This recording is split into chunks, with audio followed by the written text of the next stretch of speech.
Snow had been falling since dawn, a slow, unhurried drift of white that softened every sound around my little house. The fire had burned low, leaving only the quiet hiss of embers. I folded the last of the laundry, shirts that smelled faintly of soap and pine, and set them beside the armchair where no one sat anymore. On the windowsill, under the pale light, rested an envelope sealed with gold. It had arrived that morning, carried by a young postman who smiled too brightly for the hour. I hadn't opened it yet. I wasn't sure I wanted to. Outside, the wind moved gently through the bare trees. Inside, I stared at the letter as if it were a stranger's hand reaching through time. The handwriting on the front was neat, practiced. Amira Rahim, my sister-in-law. My late husband's sister. I traced her name with my thumb before breaking the seal. Dearest sister-in-law, I hope you are well. I am writing to invite you to my engagement celebration next month. It will be held at the Noor estate in the city. It would mean a lot to have you there. With regards, Amira. The words were kind enough, but something in them felt rehearsed, like a polite note written to a former teacher or an old neighbor. It had been nearly 5 years since my husband died. In those years, the Rahims had drifted toward new circles, grander houses, louder laughter. I had remained here, in the home we built together, quiet and steady as a candle that refused to go out. I folded the letter back along its creases. It was strange, the way memories rose like mist at the sound of her name. Amira, with her glass bracelets and careless laughter. Amira, who once called me her sister, then stopped when life turned glossy. I rose, poured myself tea, and sat near the window where the snow pressed against the glass like curious fingers. For a long moment, I watched the flakes melt on the pane, one after another, until they vanished. The invitation felt like a test I hadn't studied for. What would I wear? Who would I be among people who had long outgrown the simplicity I still lived by? I touched the small gold ring that hung on a chain around my neck. My husband's ring. The one he never took off until the day they took him away. He used to tease me about my quietness. You listen too much, he'd say with a smile. But that's how you see the things no one else does. I still heard his voice sometimes, in the spaces between sounds. The whisper of the kettle, the creak of the floorboards, the sigh of the fire. Evening settled early. The snow thickened. I sat with the letter on my lap, thinking not of Amira's world, but of my own. The garden I tended alone, the book still dog-eared from nights he read to me, the small silences that had become my company. Yet somewhere beneath that stillness a pulse stirred, curiosity perhaps, or closure. I thought of the girl Amira had been, all laughter and light, and wondered if she remembered the night she spent here, years ago, when she and her brother played cards until the fire died. She had called this place too small, but she always came back. Maybe in her way, this invitation was a reaching back. When I went to bed, I placed the envelope on my nightstand. The fire had gone out. The room smelled faintly of ash and lavender. I closed my eyes to the sound of wind brushing against the shutters. And for the first time in years, I dreamed of the city, of music spilling from tall windows, of faces I once knew, of being seen again. Morning came quietly. I stood before the mirror brushing my hair. The woman looking back at me seemed older than I remembered, but there was something in her eyes, something patient and unbroken. I packed a small bag. A simple wool dress, a shawl, the chain with the ring. No perfume, no ornaments. I didn't need them. Before leaving, I wrote a note and left it on the kitchen table. Gone to the city. Back soon, keep the fire fed. It was a silly habit, writing to no one, but it made the house feel less empty. The train station was half an hour's walk through the snow. The air bit at my cheeks, but it was the kind of cold that woke you up. Honest, bracing. The world was silent except for the crunch of my boots. At the platform, I sat with my gloved hands wrapped around a paper cup of tea. The train whistled somewhere in the distance. When it arrived, I climbed aboard and found a seat by the window. As the countryside rolled past, I watched the fields give way to scattered houses, then to roads, and finally to city lights glinting faintly against the evening sky. My reflection blurred in the glass, a face caught between two worlds, A memory surfaced. His voice again, soft and teasing. "Promise me, no matter what they say, you'll walk with your head high." I smiled faintly. "I will," I whispered. The train curved into the city station. The crowd surged, bright coats, hurried voices, perfumes that filled the cold air. I stepped down, clutching my small bag, heart steady but full. The Noor estate was only a few streets away, its name whispered like a symbol of grandeur. I had seen pictures of it once, all marble floors and glass towers. But at that moment, it was still just a story waiting at the end of my journey. As I walked toward it, I felt both smaller and freer than I had in years. The world shimmered with winter light, and though I didn't yet know it, that night, under those chandeliers and mirrored ceilings, would change something quietly, permanently, inside me. The Noor estate rose from the city like something pulled out of a dream.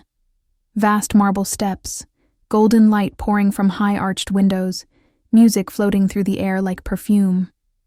Cars lined the driveway, each sleeker than the next. My shoes, still damp from snow, looked strangely out of place on the velvet carpet leading inside. A young man at the door took my coat with a smile that didn't quite reach his eyes. "Name, please?" he asked. I told him, and he hesitated just a moment before nodding politely, as though searching his memory for where he had heard it before. Inside, the light was almost blinding. Chandeliers glittered like captured constellations. Laughter rang out, soft and practiced, from people holding glasses that shimmered like small suns. I stood for a moment near the entrance, taking it in. The color, the fragrance, the hum of 100 voices. It was beautiful, yes, but beauty can be cold when you stand alone in the middle of it. Amira appeared from across the room, radiant in a silver gown that clung to her like light itself. She saw me, and for a heartbeat her face softened into something familiar. Then, as quickly it changed, her smile became the kind you wear for cameras. "Oh, you came," she said, gliding over and touching my arm lightly, as though my presence might smudge her sleeve. "Of course," I replied, offering the smallest smile. "I wanted to wish you well in person."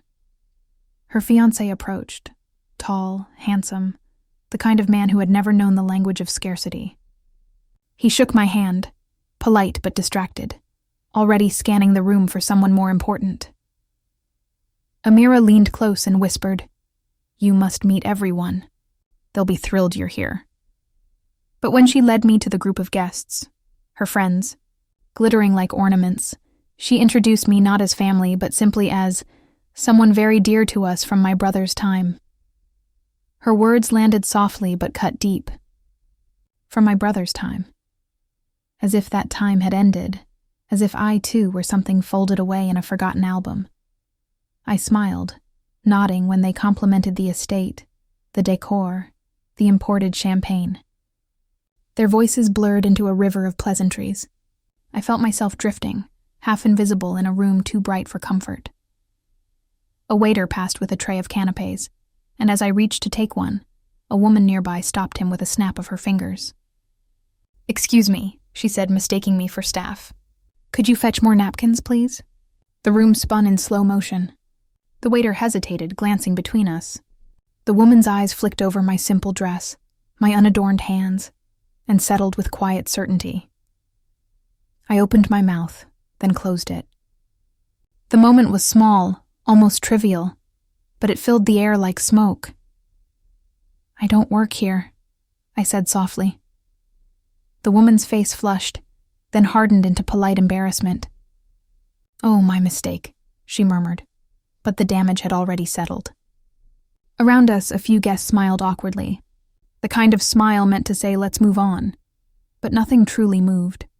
Amira, who had been laughing with her fiancé a few steps away, turned just in time to catch the end of it.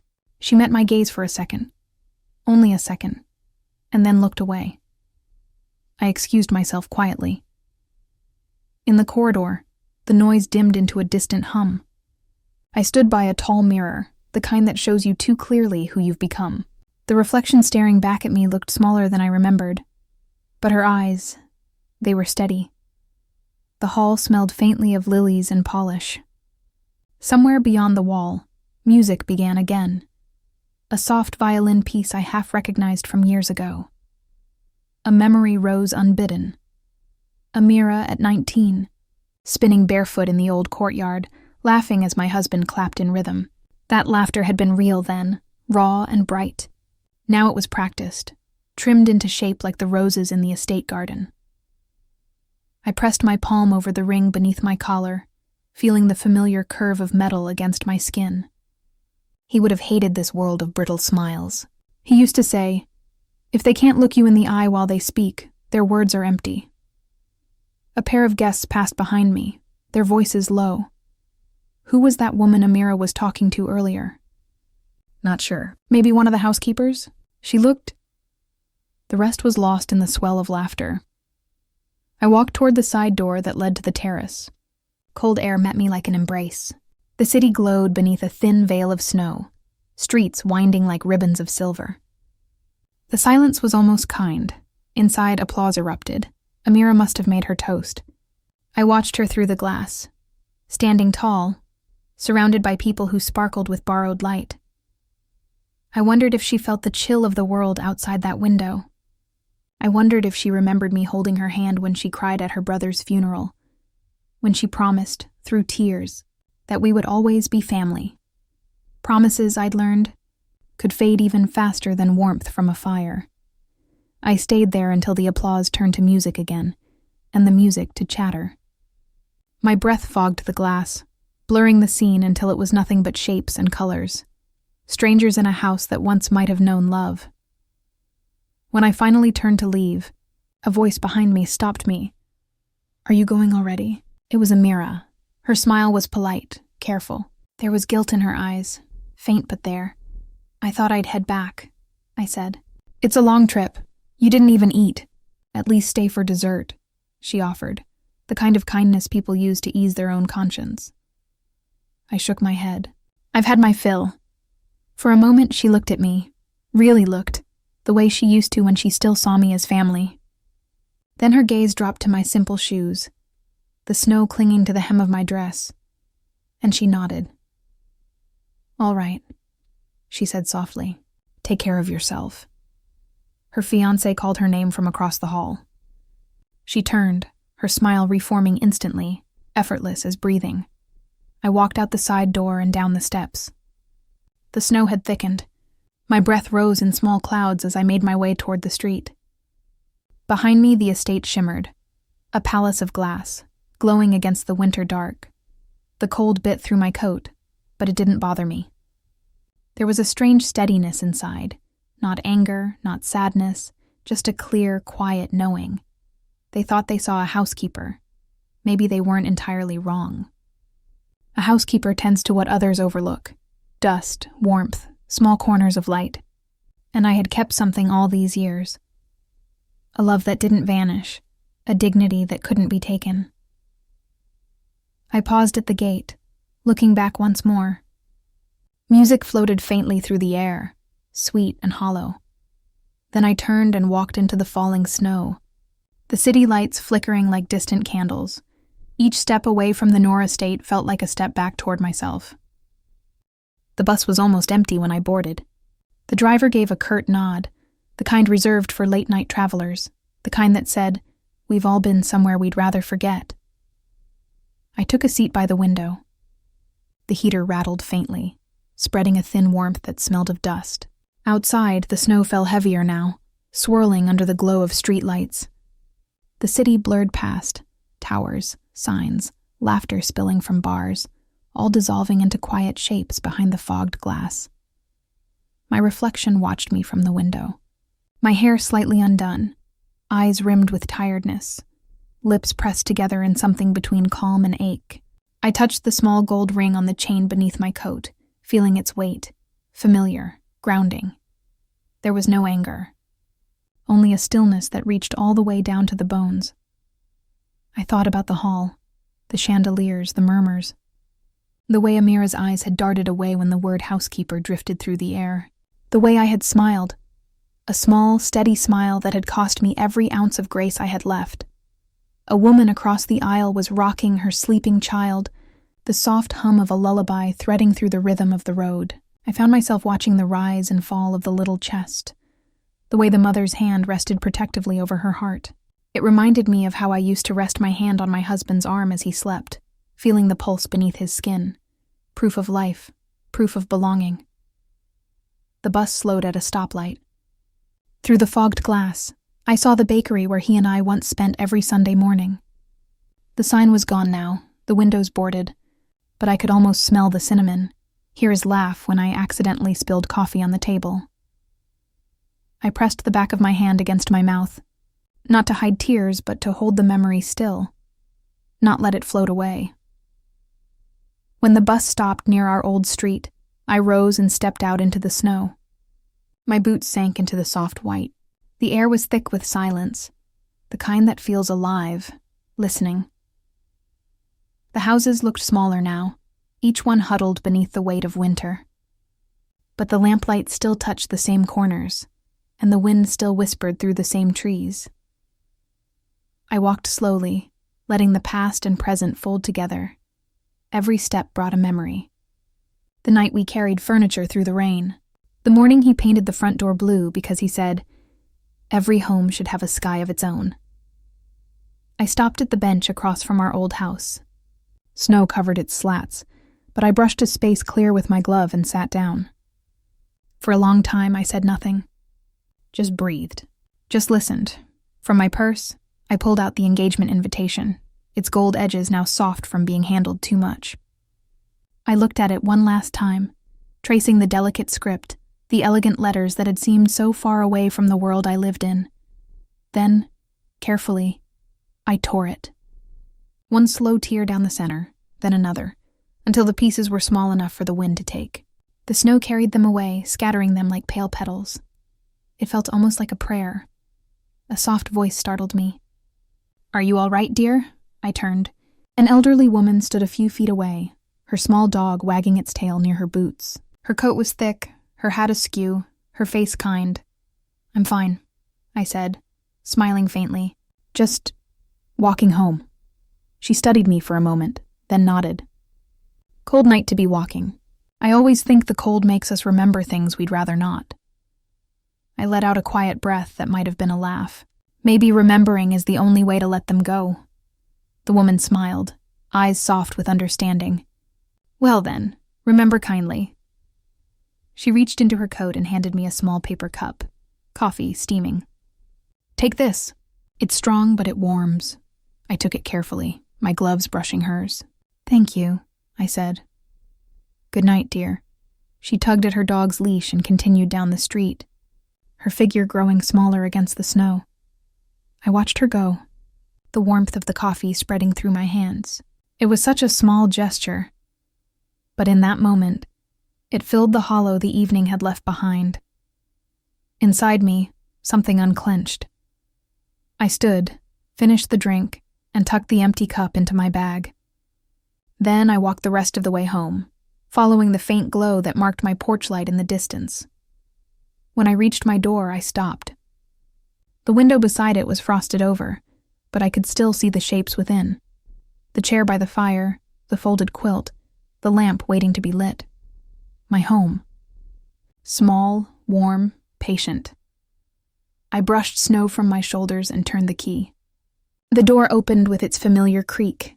The air inside was cool but safe. I lit the lamp, its golden circle spreading across the room. On the table lay the note I'd written before leaving. Gone to the city. "Back soon," I smiled. "I'm back," I whispered, as though the walls might answer. In the silence that followed, I heard the faintest echo, maybe imagination, maybe memory, of my husband's laugh. And for the first time, it didn't hurt. It just felt like presence. I took off the necklace and laid it beside the lamp.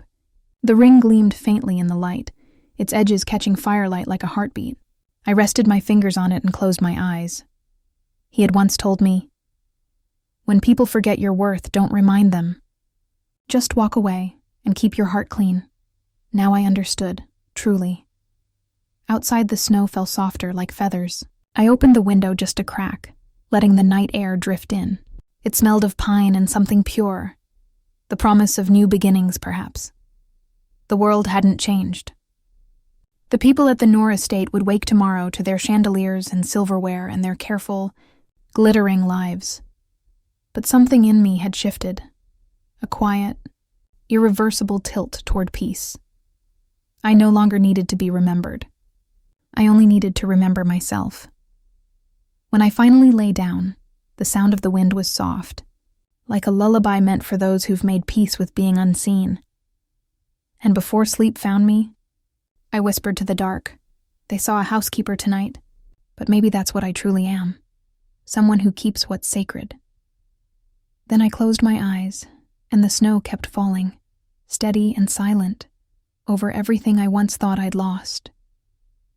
The night air outside the mansion was soft and cold, a reminder that even the grandest nights must end in silence.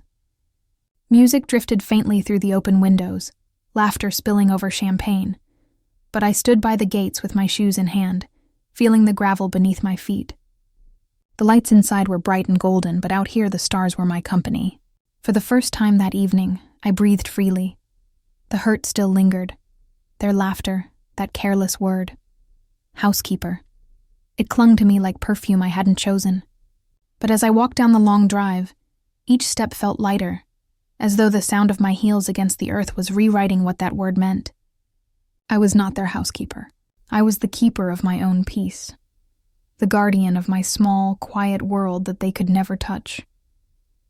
When I reached the road, I saw the headlights of a car waiting. It wasn't mine, I hadn't brought one. But as I neared, the window rolled down, and my husband leaned out. He'd followed me, it seemed, just like I knew he would. He said nothing at first, only reached out his hand. The same hand that used to fix broken shelves, now trembling with unspoken regret. "Come home," he said softly. Home. The word hurt and healed at the same time. I stood there, the air between us full of what had been left unsaid for years. I could have turned away. I almost did. But then I remembered the small things, the tea he used to make in the mornings, the way he'd look at our children when they laughed, the worn-out sweater he still wore because I'd knitted it one winter when we couldn't afford gifts. Those memories, simple and honest, still lived somewhere beneath the pride and the years of silence. I opened the car door, sat down. The drive back was quiet, the kind of quiet that holds both apology and forgiveness in the same breath. Trees blurred past like old friends watching us pass. I leaned my head against the window, and in the reflection, I saw not the woman who had been insulted, but the one who had endured with grace. When we reached home, the lights inside were dim. The children were asleep. My husband went straight to the kitchen, pulled out 2 cups, and boiled water for tea. It was a small act, almost clumsy in its tenderness. He poured mine first. When he handed it to me, I noticed his eyes, no longer proud, no longer distant. Just tired, honest, human. "I should have said something," he murmured. "I should have stopped them." "You didn't have to," I said quietly. I stopped myself. He looked at me, not fully understanding, but trying to. That was enough. I smiled just slightly. It wasn't forgiveness yet, but it was a beginning, a thread of warmth in the chill that had long lived between us. After he went to bed, I stayed at the table, staring at the steam rising from my cup. On the counter, the envelope I'd tucked into my purse earlier caught my eye. The one his sister had given me, though she hadn't meant to. It had fallen when she'd turned to show off her dress. I'd picked it up quietly, unseen. I opened it now. Inside was a handwritten note addressed to her fiancé. It wasn't anything cruel, just her joy, her excitement, her gratitude for being seen. But as I read it, I realized something. She too had been waiting all her life to feel worthy, to be noticed, to be chosen. We were not so different. The world had just been kinder to her face than to my story. I folded the letter again, placed it gently on the table, and let the thought settle. Kindness is never wasted, even if it arrives late. The next morning I woke early. Dawn had just begun to seep through the curtains. I went out to the small garden we had. Nothing like her mansion, but alive with color. The air was fresh, cool against my skin. I touched the petals of the roses still wet with dew.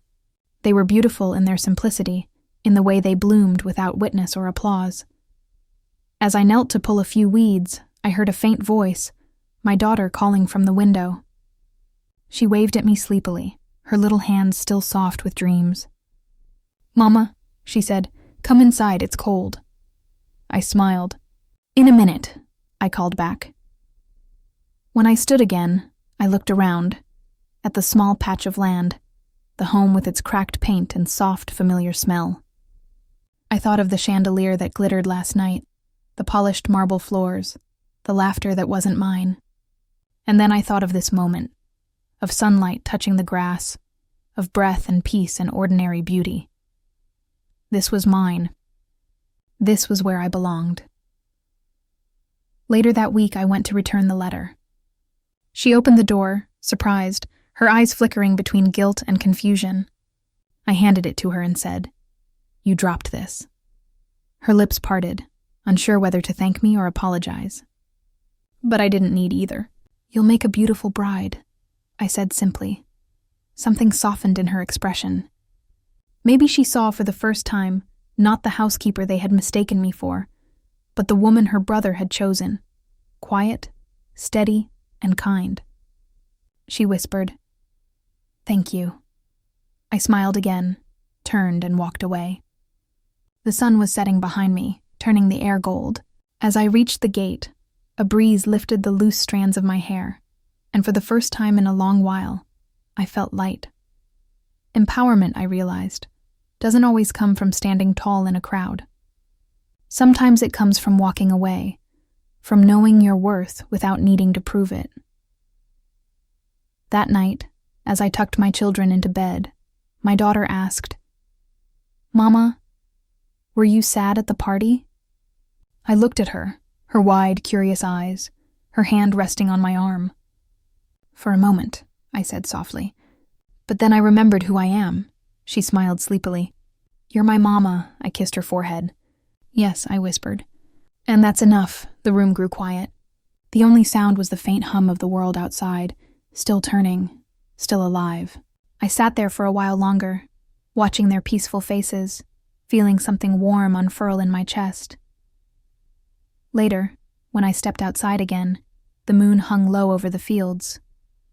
I looked up at it, that same soft silver light that had followed me from the mansion to home, patient and constant. In that stillness, I finally understood. Dignity isn't something they can give or take away. It lives quietly inside you, waiting to be remembered. And I did remember.